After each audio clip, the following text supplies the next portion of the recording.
नमो अरहन्ताणं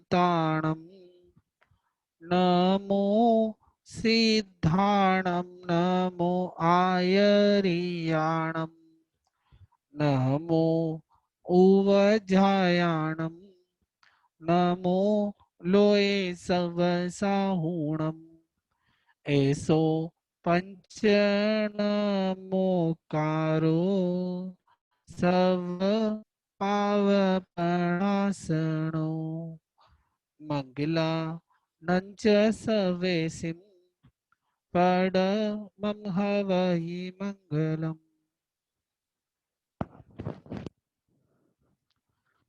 जय जिनेन्द्र।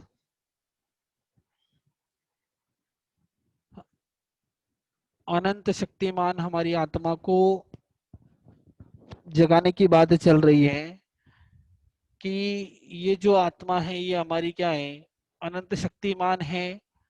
और इसके अंदर इतनी शक्ति है कि सारे कर्मों का क्षय कर कर, सभी कर्मों का क्षय कर जीव कहाँ जा सकता है, सिद्ध गति को प्राप्त कर सकता है। लेकिन हमारे योग और प्रमाद के कारण, कषायों के कारण, हमारी प्रमत्तता के कारण हम क्या है, उस शक्ति को पहचान नहीं पा रहे हैं, उस शक्ति को जान नहीं पा रहे हैं। वो शक्ति हमारे अंदर ही रही हुई है, लेकिन वो अंदर क्या है, प्रकट, अंदर से बाहर प्रकट नहीं हो रही है। तो उसका कारण क्या है कि कर्म, ये कर्मों का आवरण इतना आ चुका है कि उस आवरण आने के कारण वो शक्ति प्रकट नहीं हो पा रही है। लेकिन फिर भी भगवान बोल रहे हैं कि अगर तुम चाहो, जीव चाहे और पुरुषार्थ करे, सम्यक पुरुषार्थ करे, सही दिशा में अगर पुरुषार्थ करे, तो वो उस अनंत शक्ति जो उसके अंदर रही हुई है, जिसका आवरण कर्मों ने किया हुआ है, उस शक्ति को वो क्या कर सकता है, वापिस प्रकट कर सकता है, जागृत कर सकता है। जो अनंत सिद्ध सिद्ध शिला में विराजमान है, उन सिद्धों के पास में वो जा सकता है और वहां पर अनंत सुखों को प्राप्त कर सकता है। हमारा भी वही क्रम चल रहा है। अब हम अंतिम अवस्था की ओर हैं कि अब लास्ट, ये कर्मों की अपनी लास्ट क्लास है, उसके बाद फिर एक क्लास और होगी जिसमें हम और आगे समझेंगे लास्ट। लेकिन आज कर्मों का जो विवेचन है वो क्या हो जाएगा पूरा, कि जो कर्म हमें इतने काल से, अनंत काल से दुखी कर रहे हैं, तो उन कर्मों को क्षय तो करना ही पड़ेगा। इस भव में करो या अगले भव में करो या भव भव में करो। तो भगवान बोल रहे हैं कि दुखी होते होते या निराशा पूर्वक क्षय करने से तो अच्छा है कि हम खुशी खुशी संभाव पूर्वक सहन करें। खुशी खुशी संभाव पूर्वक सहन करने से क्या होगा कि नवीन कर्मों का बंध नहीं होगा, नए कर्म हम बांधेंगे नहीं। जो बार बार नए कर्म बंध रहे हैं उनसे हम छूट जाएंगे। नहीं तो बार बार क्या होगा, ये कर्म बंद होते ही रहेंगे। इसलिए थोड़ी कोशिश करेंगे, थोड़ा पुरुषार्थ करेंगे करेंगे और थोड़ा सही दिशा में जाएंगे, तो 100% क्या होगा, हमारा निश्चित रूप से हम उस शाश्वत सुखों को प्राप्त कर लेंगे। तो हमारी बात चल रही थी अंतराय कर्म की, कि आत्मा में अनंत शक्ति है, आत्मा का गुण भी वही है, अनंत शक्तिमान है। लेकिन अंतराय कर्म, वीर्यांतराय कर्म आदि के कारण जीव क्या हो जाता है, उस शक्ति को भूल जाता है। अब उस शक्ति को वापस प्रकट करना है, तो उस अंतराय कर्म को हमको क्या करना पड़ेगा, क्षय करना पड़ेगा या उसके आवरण को हटाना पड़ेगा। तो अभी हम पूर्णतः क्षय नहीं कर पा रहे हैं, तो कम से कम इतना तो क्षय करें कि हम जब अगले भाव में जाएंगे तो ये कर्म हमको उतना परेशान करे नहीं, उस कर्म के कारण हमको ज्यादा तकलीफ आवे नहीं। नहीं तो क्या होगा, बार बार हम इससे दुखी होते रहेंगे और यही कर्म हमारे अंदर क्या होता रहेगा, बार बार हमको दुखित करता रहेगा। इसलिए हमको अभी यही विवेचन करना है, यही समझना है कि सिर्फ और सिर्फ हम कम से कम कर्मों का बंद करें और कम से कम आवरण आवे, ऐसा काम हमको इस भाव में करके जाना है। कि भाई जैसे मान लो 200 किलोमीटर चलना है, हमको पता है कि हम इतना फास्ट नहीं भाग सकते, लेकिन थोड़ा थोड़ा जो 5 किलोमीटर, एक साथ में 200 नहीं चल सकते हैं, तो किलोमीटर, आधा किलोमीटर, पौन किलोमीटर, 2 किलोमीटर, 5, ऐसे धीरे धीरे करते करते एक दिन क्या होगा, वो 200 किलोमीटर पूरा हो जाएगा। लेकिन चलना तो पड़ेगा, बिना चले हम 1 किलोमीटर भी पार कर पाएंगे नहीं। तो बस वही काम हमको करना है, हमको वही दिशा में चलना है कि हमारे जो साधु संत हैं वो तो क्या है, प्लेन एरोप्लेन की गति से मोक्ष की तरफ जा रहे हैं, और हम क्या है, साइकिल लेके चल रहे हैं। तो पर साइकिल रुकनी नहीं चाहिए, साइकिल अगर रुक गई तो फिर वो गति भी हमारी मंद पड़ जाएगी, और हमको तो दिशा प्राप्त करनी है। तो फिर देर किस बात की, तो वही कर्म हम समझ रहे कि शक्ति को पहचानो। आत्मा के अंदर अनंत शक्ति है, हर कर्म को, हर दुख को सहन करने की शक्ति क्या है, इस आत्मा के अंदर रही हुई है, और वही शक्ति को प्रकट करने की दिशा में हम आगे बढ़ रहे हैं। तो हमारा जो कर्म चल रहा था अंतः कर्म, कि जो आत्मा की अनंत शक्ति को क्या कर देता है, आवरण कर देता है, या फिर जो दान, लाभ, भोग, उपभोग और वीर, इनमें, इनको प्राप्त होने में, या इनकी प्राप्ति कराने में, या देने में, या कोई चीज भोगने में, या कोई शक्ति को प्रकट होने में जो आवरण कर देता है, वो भी अंतराय कर्म कहलाता है। हमने पिछली बार दानांतराय यानी दान को समझा था, कि जो इसकी दान प्रकृति है, उस दान को समझा था कि दान यानी देना, कि देने के अर्थ में दान शब्द का प्रयोग किया गया है। तो जो मेरे पास अनुकूल सामग्री है, मेरे कर्मों का उदय है, और मेरे पास भोग उपभोग की चीजें पर्याप्त हैं, और सब चीजें मेरे पास है, दाता लेने वाला भी है, मैं देने की इच्छा भी है। लेकिन क्या होता है, जब देने जाता हूँ तो कोई ना कोई अंतराय पड़ जाती है। तो अंतराय कैसे पड़ती है उसको भी हमने कई बार, क्या है, पिछले काफी उदाहरणों से हमने दानांतराय कर्म को समझा था। इसका आवरण आने से हम दान दे पाते नहीं है, और जब ये सब अंतराय होने पर भी हम सम्यक पुरुषार्थ करते हैं, और जब दान की चीजें ढूंढते हैं, देते हैं, लोगों को ऐसे देते हैं, तो क्या होता है, दानांतराय कर्म का क्षय होता है। अब आगे, आज है हमारा लाभांतराय कर्म। आगे की प्रकृतियां हैं कि लाभांतराय कर्म। अब लाभांतराय कर्म किसे कहते हैं, कि मिलना, प्राप्त होना, क्या कहलाता है, लाभांतराय कर्म। लाभ, हमारे अंदर अनंत लाभ की शक्ति पड़ी हुई है, हम मालिक है उसके। जगत में रही हुई सभी भोग उपभोग की सारी वस्तुएं हमको क्या हो सकती है, प्राप्त तो हो सकती है, लेकिन उसमें क्या आ जाता है, विघ्न आ जाता है। इच्छित वस्तुओं को हम प्राप्त नहीं कर पाते हैं, इच्छित वस्तुएं में प्राप्त नहीं होते हैं। तो वो कौन सा कारण है, कि भगवान बोल रहे हैं वो लाभांतराय कर्म के कारण हम जो चीज चाहते हैं वो हमें नहीं मिल रही है। नहीं मिलने का कारण क्या है, लाभांतराय कर्म, कि ये लाभांतराय कर्म होने के कारण हमको अच्छी वस्तुएं मिलती नहीं है। अनंत लाभ शक्ति शक्ति को जो ढाकने वाला कर्म है, वो लाभांतराय कर्म है। जीव उदार होता है, उसके पास देने की वस्तु भी योग्य होती है, कुशलता से कोई मांगने वाला भी मिल जाता है, लेकिन फिर भी वो वस्तु प्राप्त होती नहीं है। जैसे हम हमारा उदाहरण लेवे, तो पहले तीर्थंकर ऋषभ देव भगवान का उदाहरण इसमें ले सकते हैं, कि भाई भगवान उत्तम थे, देने वाले भी काफी थे, लेकिन जब दीक्षा ली, जब क्या हुआ, भगवान की प्रथम दीक्षा हुई, तो लोगों को पता ही नहीं था कि भाई देना क्या है, साधुओं को देना क्या चीज है। अब कोई क्या करता, कोई हाथी आगे करता, कोई घोड़े आगे करता, कोई क्या करता, अलग अलग चीजें क्या करते, भगवान के सामने रख दिया। भगवान को तो क्या चाहिए, आहार पानी, इसके अलावा तो कोई चीज चाहिए नहीं।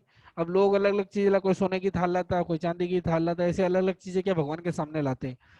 लेकिन भगवान को इन चीजों की जरूरत है, दीक्षा ली हुए साधु बन गए, अनगार बन गए, अब इन चीजों की क्या जरूरत है। लेकिन लोग वही सोचते कि राजा है, राजा को क्या चाहिए, कि राजा अपने घर पे आए, वो राजा ही समझ रहे थे। अब वो सन्यासी बन गए थे, लेकिन वो उनको राजा के रूप में ही क्या समझते थे, कि राजा है, राजा को तो ऊंची से ऊंची वस्तु, ऊंची वस्तु क्या, हमारे घर में हीरे, माणक, मोती, सोना, चांदी, अलग अलग चीजें जो अच्छी वस्तु होती, वो उनको बहरा था। लेकिन खाना कोई बहरा था नहीं, और कोई बहरा था तो कच्चे फ्रूट पहन, फ्रूट लाते, फल लाते तो कच्चे होते थे, खाना कोई बहरा था नहीं। तो ऐसे कर करके भगवान को क्या हुआ, 1 साल तक भगवान को क्या रहा, ये लाभांतराय कर्म का उदय रहा, ये लाभ मिला ही नहीं। और 1 साल के बाद फिर क्या हुआ, लाभांतराय कर्म टूटा, और क्या हुआ फिर, पारणा हुआ। 1 साल तक 24 उपवास भगवान ने किए, ऋषभदेव भगवान ने।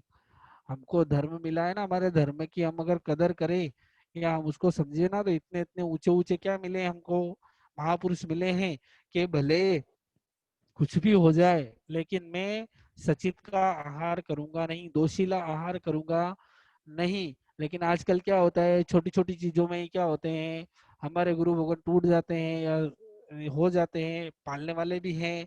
लेकिन हमको तो जो सही धर्म भगवान ने, जो पहले ही भगवान ने हमको उदाहरण दे दिया कि कुछ भी हो जाए, भूखा मरना पड़े मर जाएंगे, प्यासा मरना पड़े मर जाएंगे, लेकिन सचित का आहार करेंगे नहीं। तो इसलिए थोड़ा समझे, विचार करें। और हमारा कर्म चल रहा है लाभांतराय कर्म, के लाभ का उदय होने पर हम इच्छित वस्तु प्राप्त करना चाहते हैं, लेकिन वो मिलती नहीं है। तो मिलने का कारण, नहीं मिलने का कारण क्या? लाभांतराय कर्म। अब ये होता कैसे, बंधता कैसे है?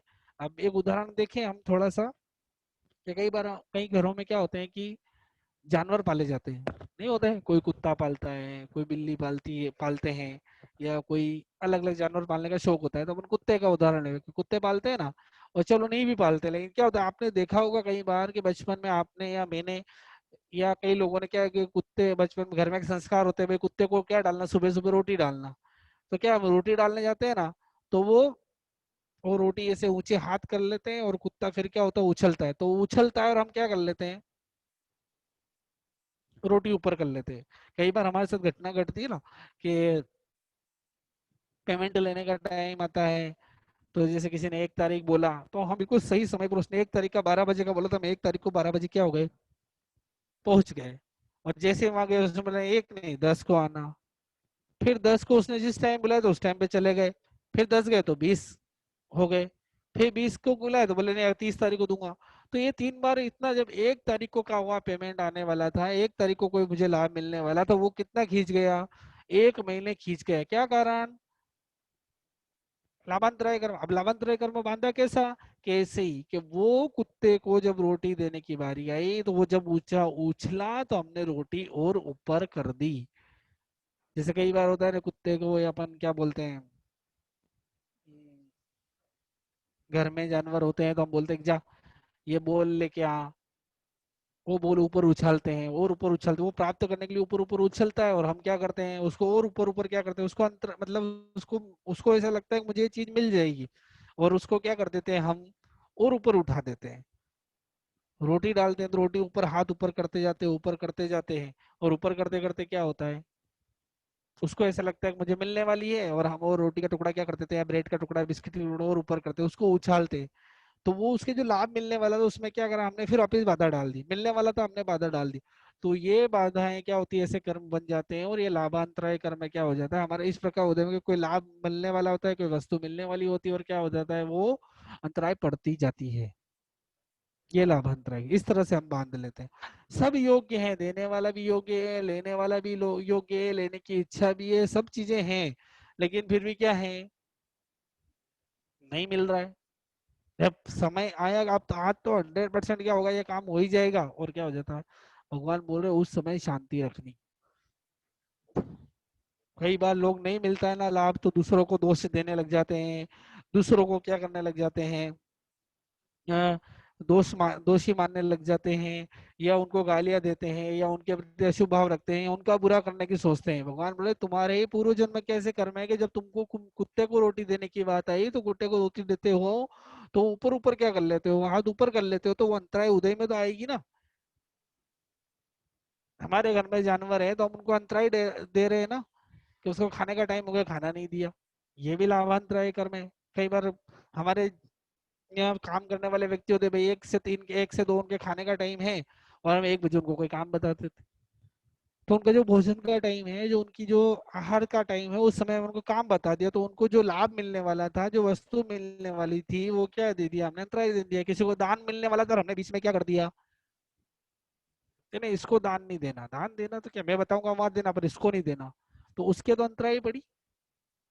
ये लाभ अंतराय का लाभ मिलने वाला है, उसके तो है ही, उसके क्यों हुआ, कि उसने पूर्व भाव में इस प्रकार का क्या किया, उसने पूर्व भाव में इस प्रकार का अंतराय दिया, तो ये वाला क्या हो गया, अंतराय पड़ा। और अब इस भाव में हम कर रहे हैं, तो ये क्रम चल रहा है ना। जब उदय में आता है तो शांत हो गए, तो क्या रहेगा, अंतराय कर्म में शांत हो जाएगा। और नहीं रहे, नए नए बांधे, इसने मेरे को ये लाभ पहुंचाने में क्या किया है, नुकसान दिया है, या मुझे देर करी है, मैं भी इसको भविष्य में जब मेरे हाथ में आएगा तो मैं क्या करूंगा, मैं भी ऐसा ही करूंगा, तो वही हालत हो गई। वो दैत्य जब मनुष्य बना तो वो जब वो कोई सेठ बन गया तो वो ही हमको क्या दे रहा है, 1 से 10, 10 से 20 और 20 से 30। ये अंतर लाभांतराय का, इसलिए बहुत सोच समझ कर लाभांतराय, किसी को अंतराय पड़ रही हो तो ऐसा काम हमको करना नहीं। नहीं तो ये जब उदय में आएंगे ना तो क्या पता हमको सहन करने की शक्ति रहेगी कि नहीं रहेगी। ऋषभ देव भगवान ने 12 घड़ी तक बेलों को बांधा, तो 12 घड़ी की जो अंतराय दी वो अंतराय कितने, 1 साल तक उनको क्या करनी पड़ी, 1 साल तक भुगतनी पड़ी। तो वो तो तीर्थंकर थे तो भुगत लिया। और हमारे उदय में आएंगे जब, आज हमको अभी थोड़ी सी क्या होती है, बाधा पहुंच जाती है ना, तो क्या होता है, आज हमको थोड़ी बाधा पहुंच जाती है तो हमारे कषाय क्या हो जाते हैं, प्रकट हो जाते हैं। तो इसलिए सोच समझकर चिंतन कर कर काम करें कि किसी को मेरी वजह से किसी को खाने में पीने में या किसी भी चीज की अंतराय पड़ती है तो मुझे उसमें अंतराय देनी नहीं है। तो ये हो गया लाभांतराय कर्म, कि जैसे योग्य सामग्री है रहते हुए भी जिस कर्म के उद्देश्य से मैं अभिष्ट वस्तु जो मैं चाहता हूँ वो वस्तु की प्राप्ति नहीं होती, वो लाभांतराय कर्म होता है। कि जैसे दाता के उदार होते हुए देने वाला उदार भी है कि दे दो इसको दान, सामग्री भी विद्यमान है कि जो चीज देनी है वो भी क्या है, उपलब्ध है। और मांगने वाला भी क्या है, कुशल है, मांग ही रहा है या लेकिन फिर भी वो मांगने वाला उसका लाभ प्राप्त नहीं कर पाता है, वो कारण क्या है, लाभांतराय कर्म का फल समझना चाहिए। दाता भी उदार है, वस्तु भी है, और लेने वाला मांगने वाला भी उदार है, उसकी कुशलता है, वो मांग रहा है, उसकी तरीका भी अच्छा है। लेकिन बाद में क्या हो जाता है, कोई ऐसी अंतराय पड़ती है और ये लाभांतराय कर्म सामने खड़ा हो जाता है कि अभी तो पहले मैं हूँ, पहले मेरा कर्जा उतारो, फिर उसके बाद क्या होगा, आगे आपको वो चीज मिलेगी। उस समय संभाव रख लिया तो क्षय हो जाता है, संभाव नहीं रखा तो वापस नया बंद हो जाता है। फिर ऐसे ही भोगांतराय कर्म, कि जैसे भोगना, एक वस्तु को एक ही बार भोग सकते हैं, वो क्या कहलाती है, भोग। दान हो गया, लाभ हो गया, और भोग, एक वस्तु को एक ही बार भोगना वो क्या कहलाता है, भोग कहलाता है। अब जीव अनंत भोग शक्ति का मालिक है, देखो ये हम हर चीज को क्या कर सकते हैं, भोग सकते हैं। संपूर्ण जितनी भी भोगने की वस्तु है सबको हम क्या कर सकते हैं, भोग सकते हैं। जैसे कि हम खाना खाना है, या एक बार जो वस्तु भोग सकते हैं, खाना खाना है, एक वस्तु पहन ली, एक बार खा लिया, काम पूरा हो गया, वो क्या कहलाती है, भोग वस्तु कहलाती है। तो ये जो भोग वस्तु है इसमें भोगने में हमको विघ्न डाल देंगे, हमारे अंतराय आ जाता है, वो भोगांतराय कर्म कहलाता है। क्या अनंत शक्ति को, कि जीव के पास आहार आदि खाने की अनंत शक्ति है लेकिन फिर भी खा पाते नहीं है, क्यों नहीं खा पाते, क्योंकि भोगांतराय कर्म उदय में आ गया। जैसे हमारे मोहम्मद सेठ को देख लो, बहुत कितनी चीजें हैं, सब करोड़पति, जो राजा श्रेणी के पास भी जितना धन नहीं था उतना उसका एक बेल बना हुआ था, लेकिन खाने में क्या हुआ, कुछ भी नहीं खाता था, बोलते थे, सूखे चने खाता था कि मेरा धन कम हो जाएगा। तो ये भोगांतराय कर्म है ना। हमारे भोगांतराय कर्म कैसा है, हमारे पास तो भोग का पुण्य भी नहीं है, ये भोगांतराय कर्म के कारण हमारे पास भले पैसा बढ़ गया लेकिन हमारी भूख कम हुई, खाने की शक्ति कम हुई है। पहले के लोग खाते थे ना, कितना कितना खाते थे, और आज हम क्या खाते हैं, एक रोटी दो रोटी उसमें पेट भर गया, ना ज्यादा खा लो तो बीपी, कम खाओ तो कोलेस्ट्रॉल। मतलब कहीं भी ना ज्यादा खा सकते ना कम खा सकते, मतलब पुण्य का, पुण्य नहीं ना भोग का। इतनी चीजें मिली है लेकिन भोग नहीं सकते। हमने करोड़ों रुपए कमाए और शुगर ले लिया, हमारे घर में मेहमान आने वाला आता है वो मिठाई खाता है और हम क्या खाते हैं, शुगर फ्री। और ये स्थितियां हैं क्योंकि भोगांतराय कर्म है, कि हमने इतने कर्मों को बांध लिया है कि हम उसी चीज को भोग नहीं पाते हैं, कि जिसके लिए हमने हमारे शरीर को खराब कर दिया, जिसके लिए हमने धर्म को खराब कर दिया, धर्म छोड़ दिया, गुरु छोड़ दिए, देव छोड़ दिए, गुरु छोड़ दिया, धर्म छोड़ दिया, सब छोड़ दिया। और उस कर्म, उस चीज को प्राप्त करने के लिए हम देव गुरु धर्म को छोड़ा, भूल गए, और वही चीज आज हम भोग सकते नहीं है। घर में इतनी शक्कर पड़ी हुई है लेकिन शुगर हो गया, नहीं खा सकता।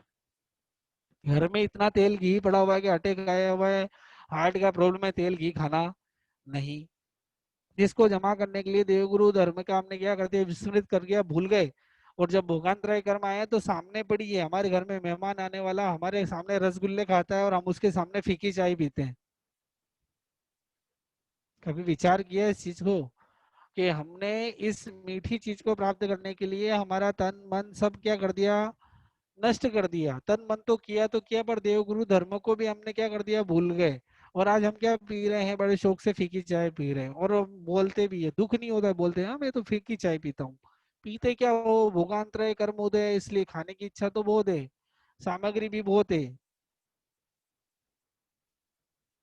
जब गुरु ने बोला आए मिल लो, जब नहीं किया, बिना नमक का खाता है, बिना शक्कर के खाता है, बिना तेल का खाता है, बिना घी के खाता है, मिठाई खा नहीं सकता। क्या स्थिति, यही काम है कि इच्छा रहते हुए भी त्याग प्रत्याख्यान नहीं है यहाँ पर। त्याग प्रत्याख्यान कुछ भी नहीं है, बिना त्याग प्रत्याख्यान के भी ये चीजें हमको क्या करनी पड़ती है, छोड़नी पड़ती है। तो क्या कारण है, भोगांतराय, ये भोग का पुण्य खत्म हो गया।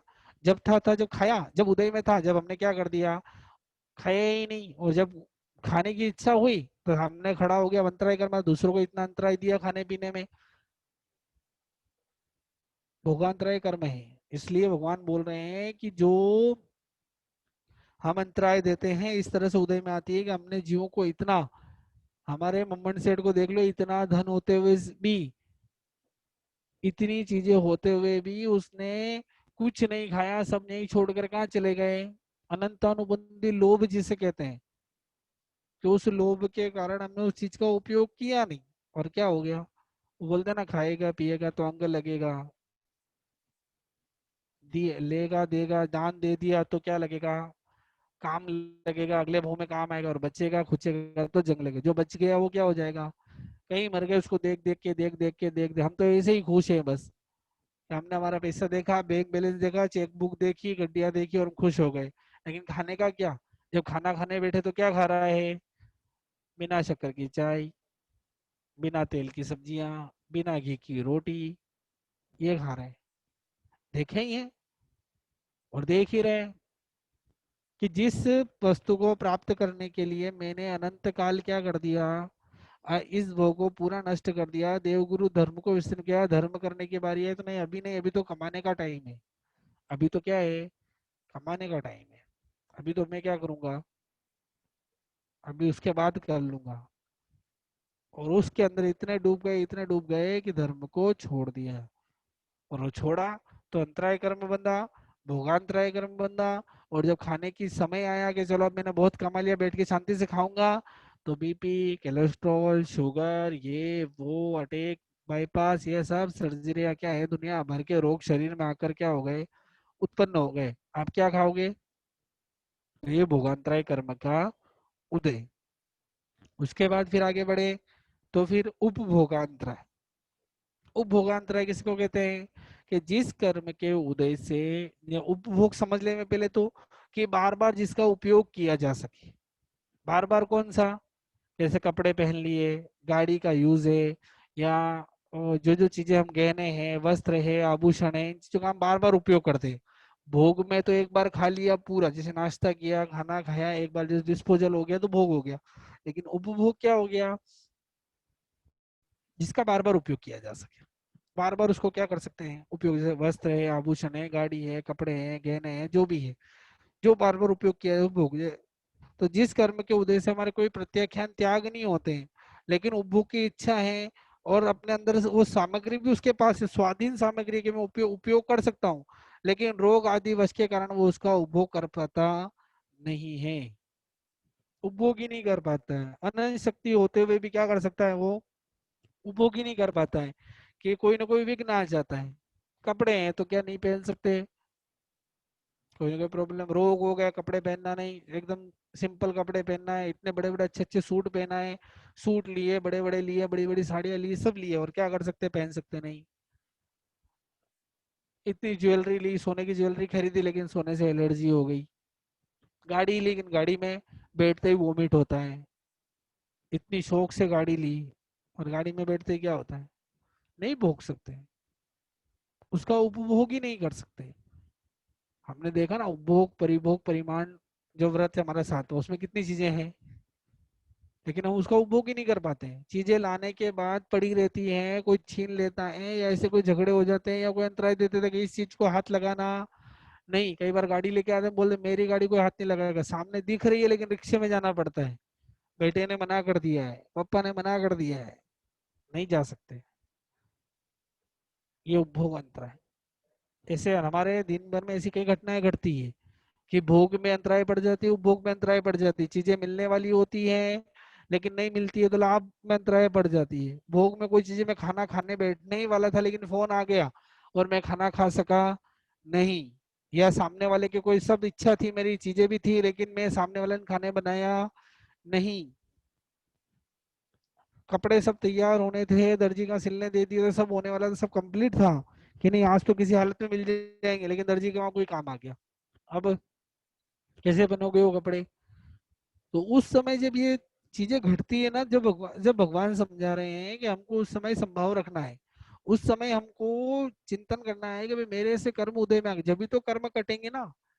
नहीं तो दर्जी को गाली देते रहोगे तो क्या होगा, खाना बनाने वाले को गाली दोगे तो क्या होगा, उसको बुरा भला कहोगे तो क्या होगा, ये नए कर्म बंधेंगे। इसलिए हमको चिंतन करना पड़ेगा कि भाई ऐसे मेरे बाधा पड़ी, मतलब क्या हुआ, अंतराय कर्म आया, नहीं तो होता ही नहीं ना। क्यों, मुझे दो व्यक्ति गए थे, एक को क्या हो गया, एक को सीट मिल गई एक को नहीं मिली, क्यों नहीं मिली?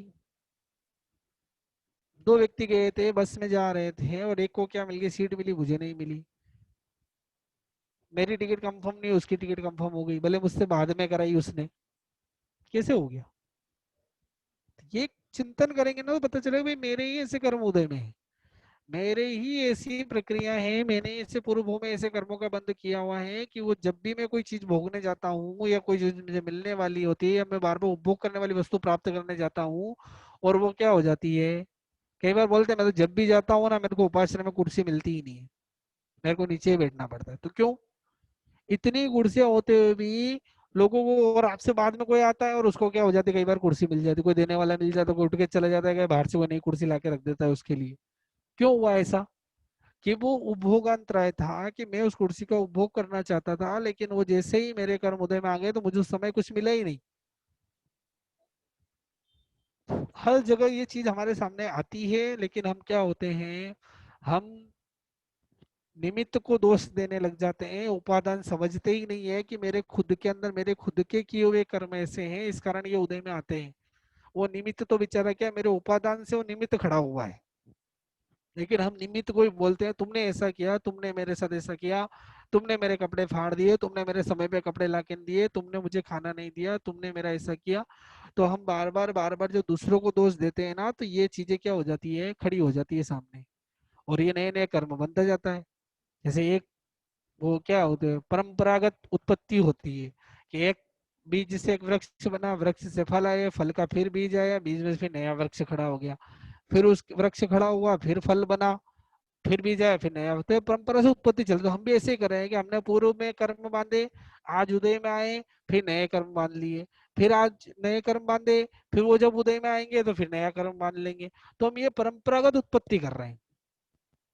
तो भगवान बोले ये परंपरा को तोड़ना है कि जब तक वृक्ष को जड़ मूल से साफ नहीं किया जाएगा, जब तक ये परंपरा की उत्पत्ति चलती ही रहेगी, तो हमारा वृक्ष मूल कर्म रूपी जड़ है। तो उस कर्म रूपी जड़ को जब तक नष्ट नहीं किया जाएगा तो ये परंपरा से होता ही रहेगा। और इसको एक ही चीज है कि हमको उसको समझना पड़ेगा कि जब भी मेरी ऐसी घटना घटे तो मुझे तुरंत उसका क्या करना पड़ेगा, एक संभाव से उसको एक कन्वर्ट करना पड़ेगा।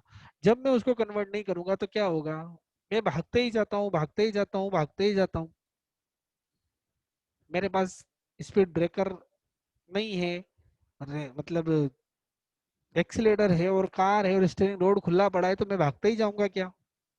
कब तक भागोगे? कभी ना कभी तो रोड का एंड आएगा ना।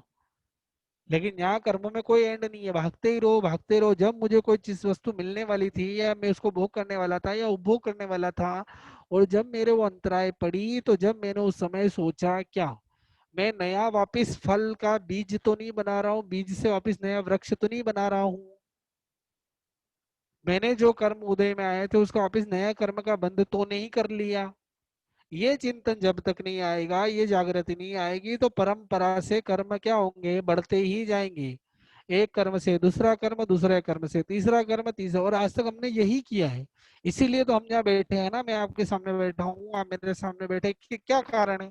यही कारण है, और कोई कारण नहीं है। ये परंपरा से ही हमने क्या किया है।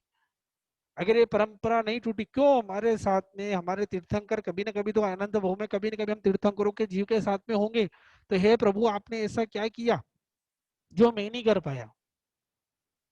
और आप कहाँ चले गए?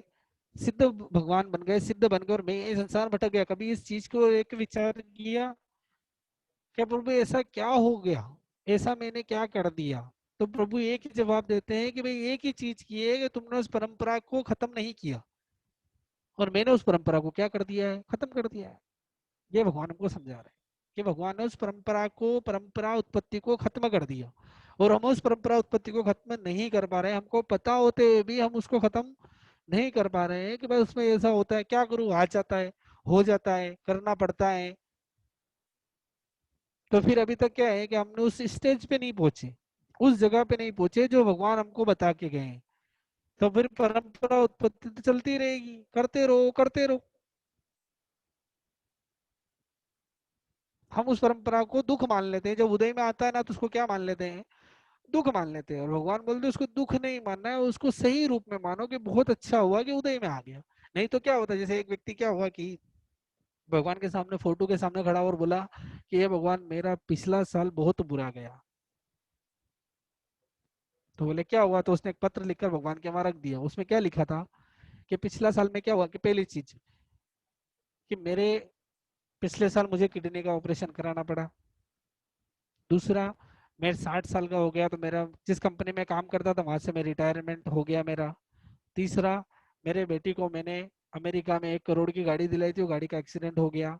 चौथा, मेरी बेटी की जो मैंने शादी की थी वो बेटी घर लौट कर वापिस हो गई। इसलिए हे भगवान, मेरा पिछला साल बहुत बुरा गया। चार कारण बताए। पहला कारण, लीवर का ऑपरेशन। दूसरा, मैं रिटायरमेंट हो गया, घर पे बैठना पड़ता है दिन भर। तीसरा, बेटे को गाड़ी दिलाई, गाड़ी का एक्सीडेंट हो गया। चौथा, बेटी की शादी की धूमधाम से और बेटी वापस क्या हो गई, घर पर आ गई। चारों दुख के कारण है। ऑपरेशन और रिटायरमेंट, भाई फ्री हो गए, इनकम बंद हो गई, बेटे गाड़ी का एक्सीडेंट हो गया, और चौथा घर वापस आ गई। तो चारों कारण से दुखी होकर से भगवान सामने पत्र लिख दिया, और वो वापस प्रार्थना करके चला गया। पीछे से उसकी पत्नी आई, तो उसने उस पत्र को देखा कि पत्र में क्या लिखा। तो उसमें लिखा था कि भाई मेरा, हे भगवान, मेरा पिछला साल बहुत बुरा गया। ठीक है, तो बोले चारों कारण पढ़ लिए। तो फिर उसके नीचे लिख दिया, पत्नी ने लिखा, तो उसने भी चार कारण लिखे कि भगवान, मेरा पिछला साल बहुत अच्छा गया। कि कैसे? उसने नीचे लिखा, पहला कारण कि कई सालों से मेरे पति क्या थे, लीवर की प्रॉब्लम से ग्रस्त थे, बहुत पीड़ा होती थी, ऑपरेशन कराया तो वो दुख से क्या हो गए, दूर हो गया। वो पीड़ा जो उनको दर्द होता था, वो दर्द क्या हो गया, खत्म हो गया। दूसरा, पहले मेरे पति 25 साल से जॉब कर रहे हैं, घर के लिए टाइम ही नहीं मिलता था, फैमिली के लिए टाइम ही नहीं मिलता, दिन भर भाग दौड़ करते थे, लेकिन अब रिटायरमेंट में शांति हो गई, या परिवार को पर्याप्त टाइम मिलता है।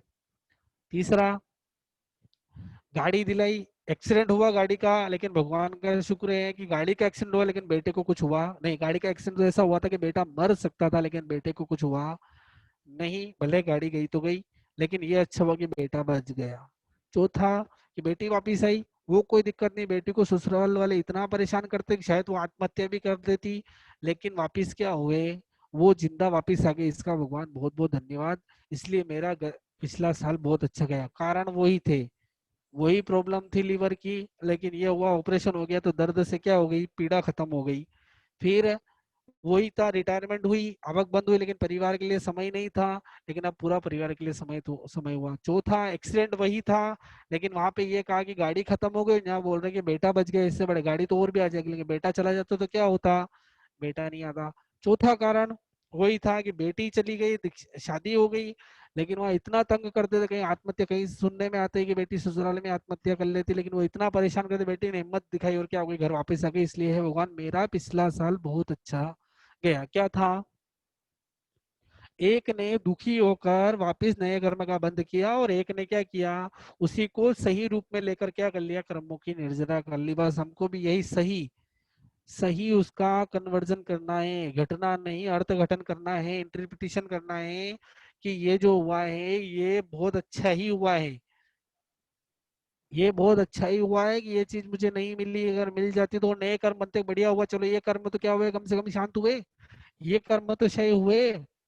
लेकिन उसमें मैं जब घटना को घटना मानकर मैं क्या कर लेता हूँ, उसको मान लेता हूँ, और उसमें फिर अपना विचार डाल देता हूँ, उसमें अपने कषाय योग डाल देता हूँ, तो नए कर्मों का क्या हो जाता है, बंद हो जाता है। तो मुझे वो परंपरा उत्पत्ति को बंद करना है और मुझे चिंतन करना है। तो भोग उपभोग, और लास्ट वाला हमारा है वीर्यांतराय कर्म। अब वीर्यांतराय कर्म कहते हैं जीव के पास क्या होती है, अनंत शक्ति है, योग उत्साह बल वगैरह क्या है, बहुत शक्ति है, कि उसके बाद बहुत शक्तियां हैं, बहुत उत्साह है, कोई भी कार्य करने के लिए जो उत्साह नहीं होता है, लेकिन वो वीर्यांतराय कर्म नहीं होता है लेकिन वो कर लेता है। लेकिन किसी के पास कोई भी कार्य करने की उत्साह तो होता है लेकिन वो कर नहीं पाता, या फिर उत्साह नहीं आता है, वो किस कर्म के उद्देश्य से, वो वीर्यांतराय कर्म करना चाहता है लेकिन वो उत्साह नहीं मिलता है उसको, वो अंदर शक्ति नहीं मिलती है, बल नहीं मिलती है, या फिर बलवान हो लेकिन फिर भी वो कर नहीं पाता। जैसे कि मुझे पता है कि मैं अम्बिल कर सकता हूँ, उपवास कर सकता हूँ, एकासन कर सकता हूँ, सब कर सकता हूँ, लेकिन क्या होता है, मैं मेरे अंतर करना ही क्या होगा, उपवास होगा थोड़ी कमजोरी आ जाएगी, रहने दो ना, ठीक है क्या है वहाँ कर लेंगे, उपवास नहीं एकासना कर लेंगे, एकासना के अभ्यास नहीं कर लेंगे, ठीक है थोड़े बहुत द्रव्य छोड़ देंगे, ऐसे करके क्या कर लेते हैं हम, ये वीर्यांतर कर्म उदय में आ जाता है। ये उदय में आने के कारण हमारे भाव क्या होते हैं, पलट जाते हैं। भगवान बोल रहे हैं पुरुषार्थ करना पड़ेगा। और ये आया क्यों, ये उदय में क्यों आया, क्योंकि पूर्व भाव में हमारे पास शक्ति थी कि मैं उपवास कर सकता हूँ, लेकिन मैंने उपवास किया नहीं। अपनी शक्ति का गोपन करने के कारण इस भव में हमको शक्तियों का गोपन हो जाता है, कि उपवास करने की शक्ति है लेकिन मैं करता नहीं हूँ, एकासन करने की शक्ति है लेकिन मैं करता नहीं हूँ, त्याग करने की शक्ति है लेकिन मैं करता नहीं हूँ। तो वो जो शक्तियां दबाते हैं ना बार बार, तो दबने के कारण क्या हो जाता है, ये वीर्यांतराय कर्म में बन जाती है, कि जो शक्ति है जो बल है जो मेरा उत्साह है, वो उत्साह क्या हो जाता है, ठंडा पड़ जाता है, क्योंकि पूर्व भाव में उसका सदुपयोग नहीं किया। भगवान बोल रहे कि अभी भी वो उदय में आ रहा है तो हम क्या करें, उसको उत्साह से जगावें, उसको हम बार बार कोशिश करेंगे तो वो कर्म क्या हो जाएगा, क्षय हो जाएगा। अभी उपवास करने करने का मन नहीं होता, उत्साह नहीं होता है, धर्म में हम उत्साह नहीं करते हैं, सामयिक करने की बारी आती है तो क्या होता है, वो ठीक है आज सामयिक, आज संडे है आज सामयिक करने जाना पड़ेगा, ओहो ठीक है चलो यार सामयिक करके आते हैं, तो एक उत्साह नहीं होता है। और जब क्रिकेट खेलने की बारी आती है तो हो आज क्रिकेट खेलना है, आज तो संडे, आज तो क्या कितना उत्साह होता है, दो जनों को फोन करते हैं। तो पाप के कार्य में तो क्या आ गया, उत्साह हो गया, लेकिन धर्म का कार्य आया तो वहां उत्साह जागृत नहीं होता है। तो भगवान बोले कि धर्म के कार्य में उत्साह जगाना तो वीर्यांतराय कर्म से होगा, पाप के कार्य में उत्साह जगाने से कोई वीर्यांतराय कर्म से नहीं, वहां तो आवरण आएगा। तो इसलिए हमको चिंतन करना है कि भाई मैं किस चीज में उत्साह कर रहा हूँ।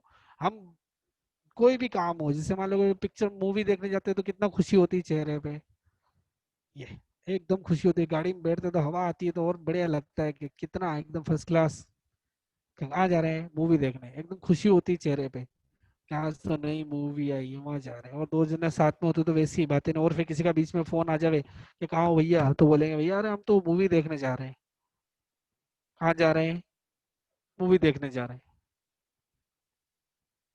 तो कितना खुशी होती है। और उसको बोलते कहाँ जा रहे हो तो और बोलते हैं सिटी गोल्ड में, पीवीआर में, एकदम गुस्सा होता है ना, एक बड़े थिएटर में जाते हैं तो मॉल में जा रहे हैं, कितनी खुशी होती है। और वही कोई कहीं सुबह उठ के सामने करने जा, प्रवचन सुनने जा रहे हो, कोई बोले कहाँ जा रहे हो, प्रवचन सुनने जा रहा हूँ,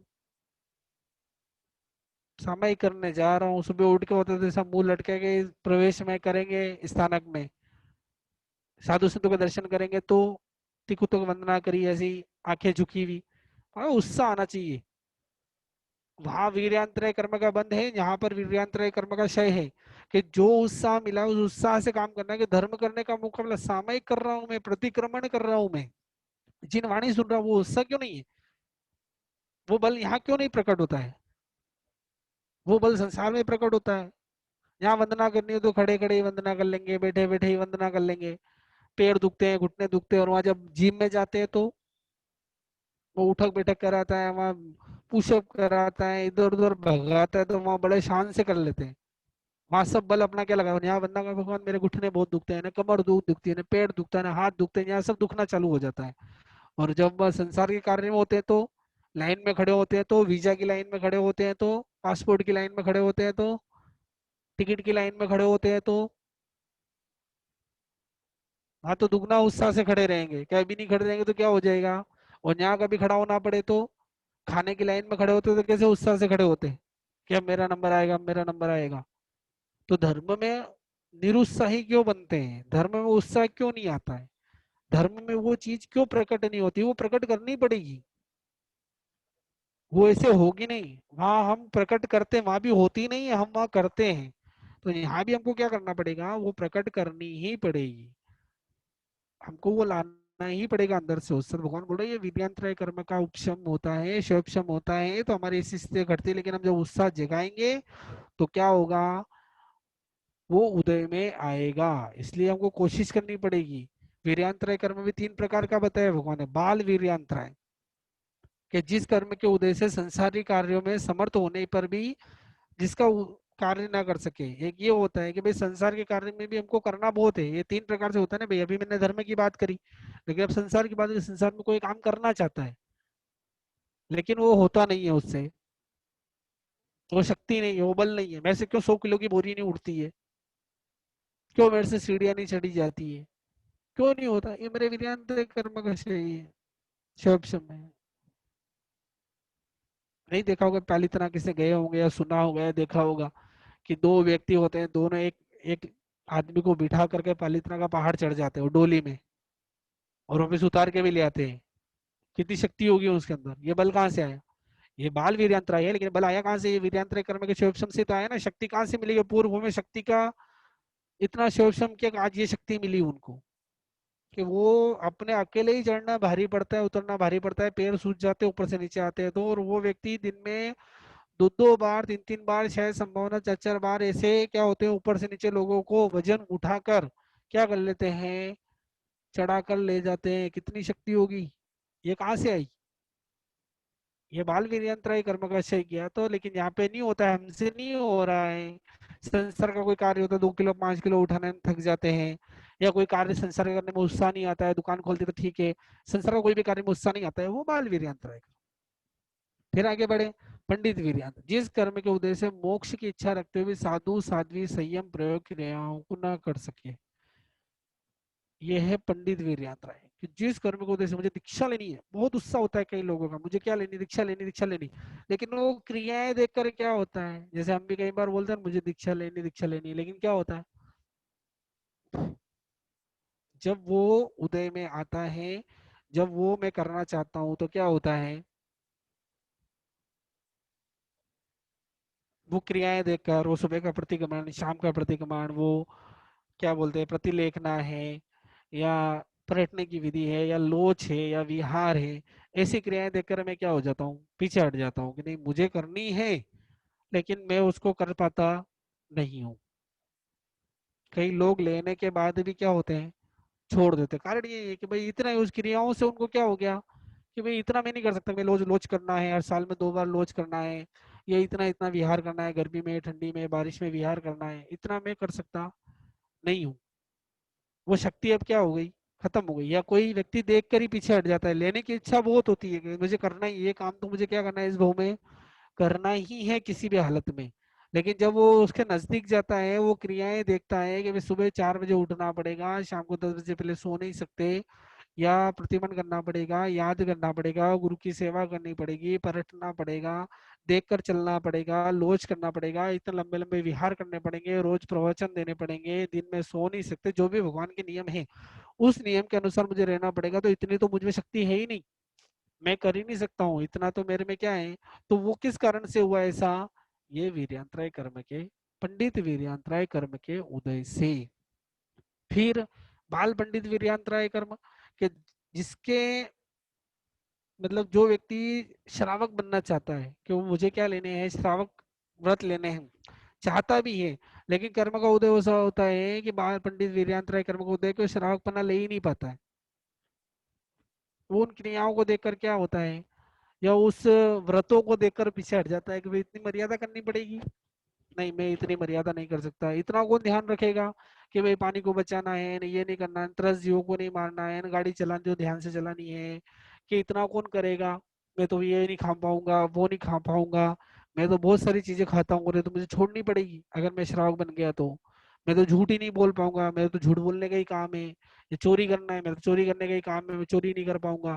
फिर कुशील का सेवन है या परिग्रह की, मतलब मैं तो मर्यादा करनी पड़ेगी, ये मर्यादा मैं कर पाऊंगा नहीं। इतना तो मैंने कमाया और मैं परिग्रह की मर्यादा करूं, दिशाओं के आने जाने की मर्यादा करूं, भोग उपभोग की मर्यादा करूं, अनर्थ के पाप का मनोरंजन आदि की मर्यादा करूं, नहीं ये मैं कर पाऊंगा नहीं। रोज मुझे सामायिक करनी पड़ेगी, रोज मुझे प्रतिबंध करना पड़ेगा, पोषण भी करने पड़ेंगे, साधु साधु को बहराने की भावना भी करनी पड़ेगी।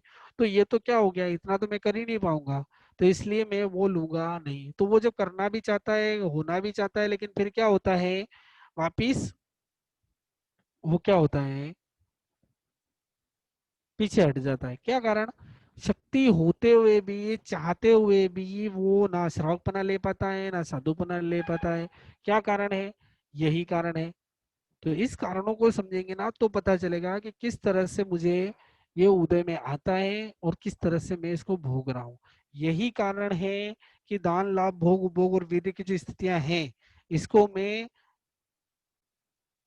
दूसरों को अंतराय डालता हूँ, बाधा डालता हूँ, विघ्न डालता हूँ, तो ये मेरे ऐसे ही उदय में आते हैं। और जब मैं इसकी सुगमता लाता हूँ दूसरों के लिए, किसी को व्रत पचकान कराने में, या किसी की दीक्षा दिलवाने में, या उसको कोई भी हेल्प चाहिए, किसी का प्रॉब्लम होती है, कई लोग ऐसे होते हैं कि पूर्व भूमि में क्या होता है, पूर्व भूमि ऐसे अंतराय बांधी होती है, तो यहाँ पर कोई सेवा के कार्य होते हैं, या किसी की माता है बहन है घर में कोई अकेले हैं, तो वो क्या बेचारा दीक्षा नहीं ले पाता है। जैसे हम कृष्ण का उदाहरण लेवे तो कृष्ण ने क्या किया, अंतर्गत दिशा सूत्र में आता है कि उसने ये बोला था कि जो भी दीक्षा लेना चाहता है, जो भगवान अरिष्टनेमी के पास संयमी होना चाहता है, उसके सारे परिवार की जिम्मेदारी जो है मैं लूंगा। और थावच्चा पुत्र का तो वर्णन भी आता है कि खुद ने उसने कहा कि मैं तुम्हारी माता का पुत्र बनूंगा, तुम दीक्षा लो। 1000 पुरुषों ने क्या ली थी, थावच्चा पुत्र के साथ में दीक्षा ली थी। तो आज भी ऐसे लोग हैं जिनके पारिवारिक कारणों से वो नहीं ले पाते हैं, तो अगर उनकी जिम्मेदारी हम ले लें। ये ऐसे श्रावक हैं कि कोई कारण से क्या कारण सामायिक नहीं कर पाते हैं, या व्रत नहीं ले पा रहे हैं, या कोई कारण से उनको समय नहीं मिल रहा है, जॉब का काम है, क्या करें, तो वो उसके कारण उनको के व्रत लेने में बाधा हो रही है, तो उनकी सुगमता करें कि भाई तुम्हारी ऐसी क्या प्रॉब्लम है जिस कारण तुम व्रत नहीं ले पा रहे, तो उसकी कम करें।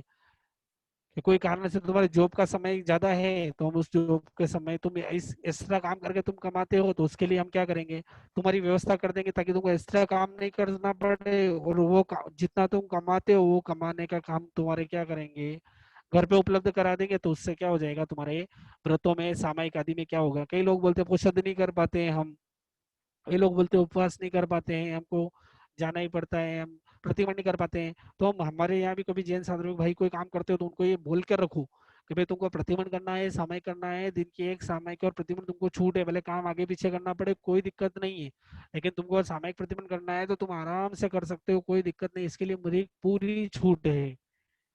कुछ ऐसा जो हमारे नीचे, जो हमारे अंदर जो काम करने वाले व्यक्ति हैं, उनके तो कम से कम इतनी सुगमता करें कि ये तो इसमें क्या बाधा है कि भाई उनका उनका वीर्यांतराय कर्म वो कारण से नहीं कर पा रहे हैं, तो हमारा भी क्षय होगा।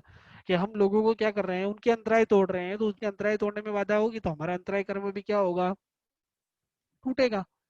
हम दूसरों को दान देने में शायद हम नहीं दे सकते हैं, लेकिन दूसरों को प्रेरित तो कर ही सकते हैं कि आप इस जगह करो।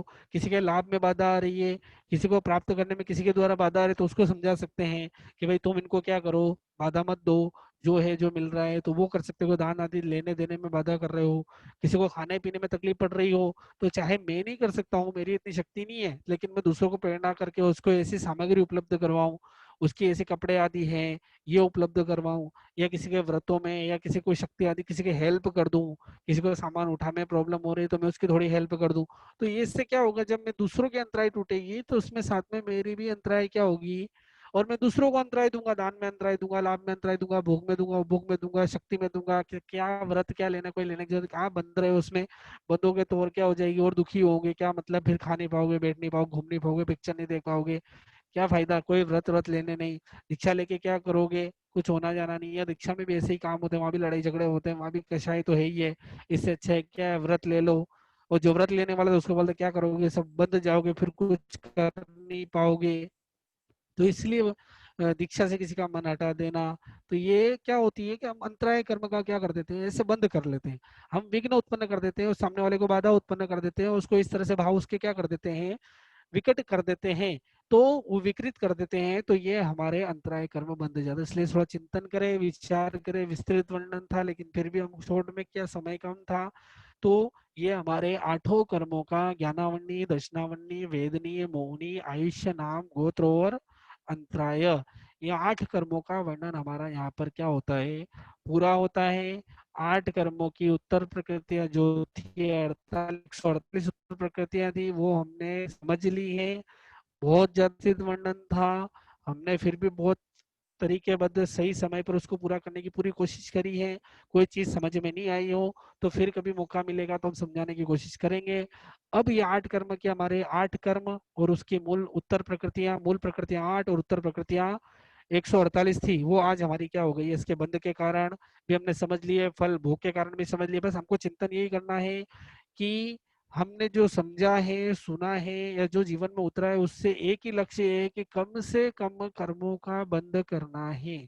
निर्जरा अधिक है करनी है और बंद कम करना है, तो ही हम सुखी बनेंगे, बाकी बनने वाले नहीं है।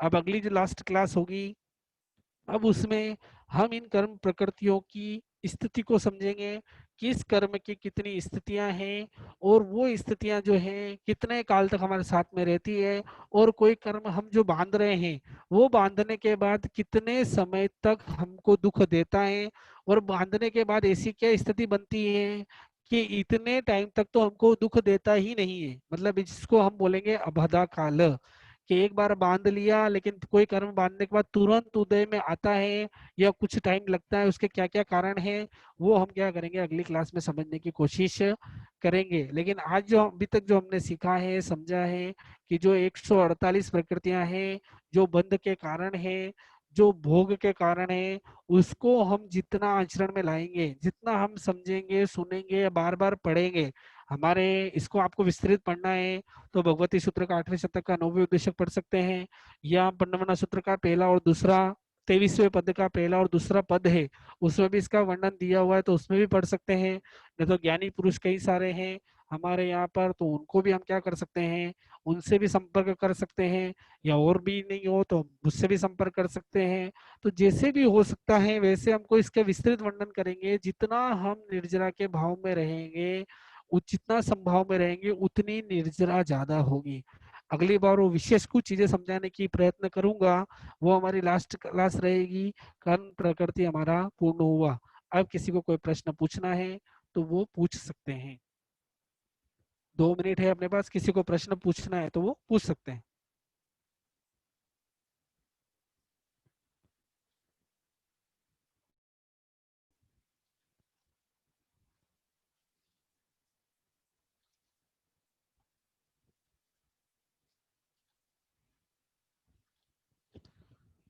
ठीक है, जय जिनेन्द्र। अब किसी को और कोई प्रश्न पूछना हो तो एक बार वापस सारी रिकॉर्डिंग सुन सकते हैं, और किसी को कुछ पूछना हो तो अगली क्लास अपने पास समय रहेगा, पहले अबाधा काल समझेंगे। आशा जी।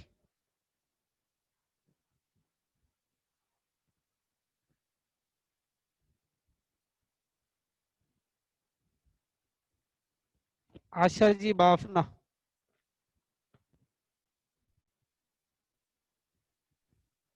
गुरुजी जय जिनेन्द्र। जय जिनेन्द्र जी बोलिए। ये जो आपने अंतराय कर्म समझाया ना, हाँ जी। तो जैसे अभी समझो कि अपने रिलेशन में कोई कहीं से कुछ खरीद रहा हो, हाँ। कोई सामान ले लो, कुछ भी ले लो, हम्म। और फिर अगर हम उन्हें बोले कि वहां से मत खरीदो, ये दूसरी जगह इतने सस्ता मिलता है, वहां से खरीदो, तो ये भी हम अंतराय बांध रहे हैं ना, उसके लाभ में अंतराय दे रहे हैं ना।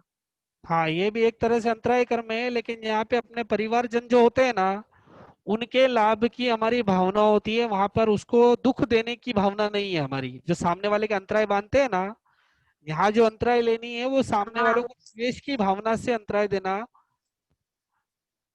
वो ज्यादा महत्व रखता है। बाकी जो हमारे पारिवारिक जन जो हैं, उन पारिवारिक जन के लाभ के लिए हम उनको सही रास्ता बताते हैं कि भाई यहाँ से आपको ज्यादा फायदा होगा, तो वो अंतराय कर्म में हाँ। नहीं आता है।